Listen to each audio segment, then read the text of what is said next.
Hello friends, આજે આપણે બનાવીશું ચોખાની ખીર। આ ખીર બનાવવી ખૂબ જ સરળ છે, તો એકદમ ક્રીમી અને ટેસ્ટી ચોખાની ખીર બનાવવાની રેસીપી જોઈ લઈએ। જો તમને મારી રેસીપી પસંદ આવે તો લાઇક અને શેર કરજો। આવી બીજી નવી રેસીપી જોવા માટે મારી ચેનલને સબસ્ક્રાઈબ કરજો। ખીર બનાવવા પહેલાં અડધો કપ ચોખા લઈશું।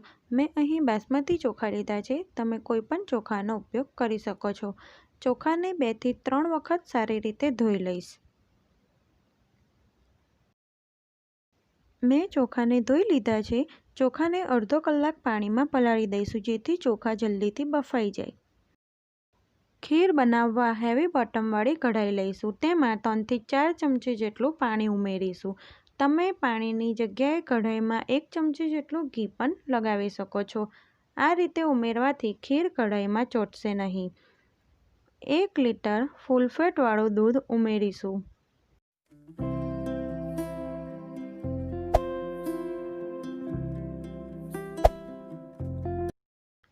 દૂધને મીડિયમ તાપે એક ઉભરો આવે ત્યાં સુધી ગરમ કરી લઈશું। 2 થી 3 ચમચી જેટલું દૂધ લઈ થોડું કેસર પલાળી દઈશું।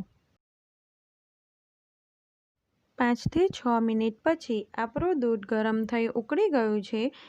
પલાળેલા ચોખામાંથી પાણી નિતારી ચોખાને દૂધમાં ઉમેરીશું।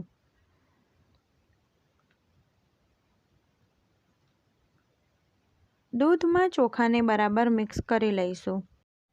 લો ટુ મીડિયમ તાપે ચોખાને થવા દઈશું। થોડી વખતે આ રીતે દૂધને હલાવતા રહીશું, જેથી દૂધ કઢાઈમાં ચોંટશે નહીં। કિનારી પર લાગેલી મલાઈને આ રીતે દૂધમાં મિક્સ કરતા રહેવાથી ખીર એકદમ ક્રીમી બને છે અને ટેસ્ટ પણ સરસ લાગે છે। તો ચોખા બફાય ત્યાં સુધી ખીરને મીડિયમ તાપે થવા દઈશું। 10 થી 12 મિનિટ પછી જોઈ લઈએ કે ચોખા બફાયા છે કે નહીં।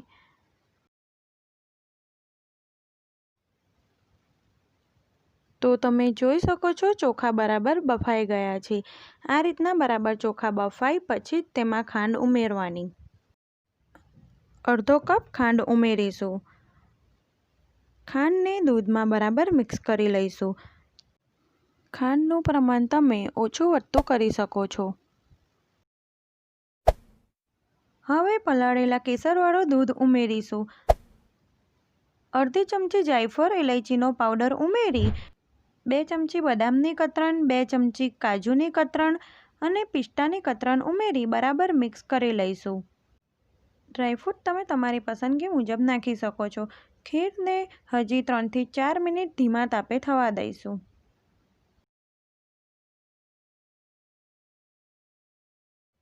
ચાર મિનિટ પછી તમે જોઈ શકો છો ચોખા અને દૂધ બરાબર મિક્સ થઈ ગયા છે।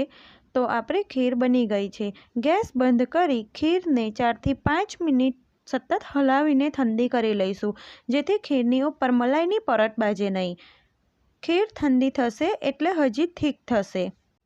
2 કલાક ખીરને ઠંડી થવા દીધી હતી। 2 કલાક પછી તમે જોઈ શકો છો ખીર પરફેક્ટ બની ગઈ છે। તો સર્વિંગ બાઉલમાં લઈ સર્વ કરી લઈશું।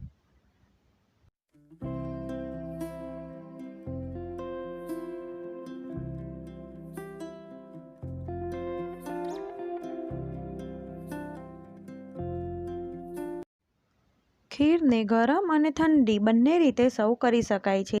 આટલા માપમાંથી 4 થી 5 વ્યક્તિને સર્વ કરી શકાય છે। ખીરને ડ્રાયફ્રૂટથી ગાર્નિશ કરી લઈશું।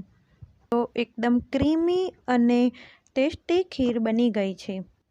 ખીરને પૂરી અને રોટલી સાથે સર્વ કરી શકાય છે અને એમ પણ સરસ લાગે છે। જો તમને મારી રેસીપી પસંદ આવી હોય તો લાઇક અને શેર કરજો। આવી બીજી નવી રેસીપી જોવા માટે મારી ચેનલને સબસ્ક્રાઈબ કરજો। Thanks for watching.